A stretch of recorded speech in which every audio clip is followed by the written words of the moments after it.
నన్ను అడిగితే తను నాకు ఎప్పుడు బంగారమే. అభిమానుల్లో చాలా మంది ఆ బంగారం అంటే ప్రాణం ఇచ్చేస్తారు అనమాట. మొబైల్ మసాలా వారి ఫిల్మ్ నగర్ కబుర్లోకి వెళ్ళిపోతూ బంగారం లాంటి కబురు చెప్పిన పిల్ల గురించి మాట్లాడుకోవాలి. తన కొత్త సినిమా అప్డేట్ గురించి అందరూ ఈగర్గా ఎదురు చూస్తుంటే బంగారం లాంటి కబురు చెప్పేశారు సమంత. తన పుట్టినరోజు సందర్భంగా ఆదివారం సినిమా టైటిల్ తో కూడినటువంటి పోస్టర్ ని శామ్ మా ఇంటి బంగారం అంటూ మూవీ టైటిల్ ని ఆ పోస్టర్ ని అందరితో షేర్ చేసుకునేసరికి అభిమానుల ఆనందానికి హద్దు లేకుండా పోయింది. తుపాకీ పట్టుకుని కనిపించింది. సినిమాపై ఇంట్రెస్ట్ బాగుంది. మరి ఒక హౌస్ వైఫ్ గా ఆ కథ ఏంటి, తన తుపాకీ ఎందుకు పట్టుకుంది, ఇవన్నీ తెలుసుకోవాలంటే చూడాల్సిందే సినిమాని. సో శామ్ టైటిల్ మినహా డైరెక్టర్ లేకపోతే మిగతా సాంకేతిక బృందానికి సంబంధించినటువంటి వివరాలు ఇవేవి పంచుకోలేదు. ప్రొడక్షన్ సంస్థ గురించి మాట్లాడితే ట్రాలాలా మూవింగ్ పిక్చర్స్ అనమాట.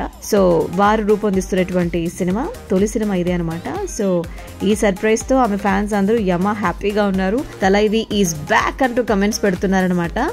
సో మీకు కూడా నచ్చిన పోస్టర్